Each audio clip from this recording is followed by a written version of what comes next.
This episode is entitled, If You Want to Understand the End of Days, Think Like an Ancient Egyptian in the Time of the Exodus. So this ancient source, the Midrash, is saying that there's an exact parallel between what happened in the Exodus story in the Bible and what will transpire at the end of days before the coming of the Messiah. So let's start with the psychological insight that the Midrash is giving us about the ancient Egyptian. So let's try to get into his head. Here he is. He's got slaves who are Israelites, and he feels no compunction about tormenting them all he wants. And the same is true with his father and his grandfather. The Israelites have been slaves for a long time. And all of a sudden, there's this powerful God that's clobbering their country with these 10 plagues. And these plagues are ruining the economy. They're killing the livestock. They're ruining the produce. And the message they're getting is that this powerful God has a special relationship with the Israelites and is trying to extract them from the most powerful empire in the world, Egypt, an empire that's based on a slave economy.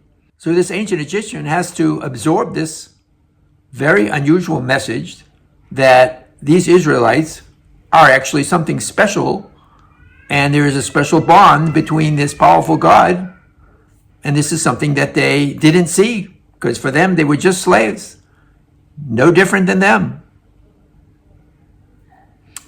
So the Midrash is saying that the same is true at the end of time. At the end of time, there will be a knowledge in the world about the God of Israel and about the coming of the Messiah, and all of a sudden it will become aware, the non-Jews will become aware that there is a special bond between the God of Israel and the Jewish people. And this will be very confusing to non-Jews, because they're going to look back and say, but wait a second, how could this be? The history of the Jewish people has been quite a lot of misery. You had the Crusades and the Inquisition, the expulsions and the blood libels, and right through to the Holocaust. How could that be that there's a special relationship? When Hitler marched into Poland, 3.3 million helpless Jews were now, fair game for Hitler. Is that what you call a special relationship? I don't get it. I'm confused. Of course, the key to understanding that is to understand that there's, number one, an unbroken bond between the Jewish people and God. In other words, the Jewish people have strayed many times in their history away from God, but that covenant is still there, and God never strays from the Jewish people. And number two, whenever the Jewish people stray, it is precisely the most powerful nations in the world who God chooses to be his agents to get the Jews back in line.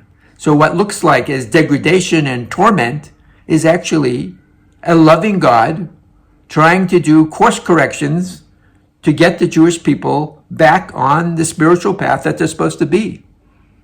So if you don't understand those underlying principles, then of course it's total confusion. And the same confusion was with the Egyptians as the end of days. And in fact, you could even look at the story of Purim. If you remember the story in the book of Esther, so there was a king who had this number two obsessively Jew-hating assistant named Haman, and he proposed genocide of all the Jews in the empire, which happened to be all the Jews in the world. And at first, the king and his advisor were saying, I'm not sure if I like this idea. Because I look at history and I see there are times when the Jewish God is quite powerful, the Jewish people are powerful, and they beat other bigger nations than themselves. I don't know if I want to start up with this God. But Haman makes the classic mistake. He says, yeah, that was true. But if you look at recent history, the temple was destroyed, and how could that be a powerful God? So we can go ahead with our plans of genocide of the Jewish people. So again, he's falling in the same trap, not understanding that the destruction of the temple was an example of God lovingly trying to get the Jewish people back on path by choosing the most powerful nations of the world to destroy his own temple and exile the Jews and lots of misery and death along the way. But the long-term goal is that the Jews should return to the path that they're supposed to be on, because the bond is unbroken. So this is a psychological backstory to the end of days, and I hope it brings some clarity to Jewish history, which seems quite dark and foreboding, but it is all for a reason. It's all based on an unbroken relationship going all the way back to when Abraham discovered God, because it's actually Abraham who found God and discovered monotheism, and that's when the relationship started. And Abraham was actually told at that time that his descendants would go into some kind of a slavery situation, because God already determined that is something they needed to go through in order to formulate a nation. I hope you enjoyed this, and like and subscribe, and I very much look forward to your comments.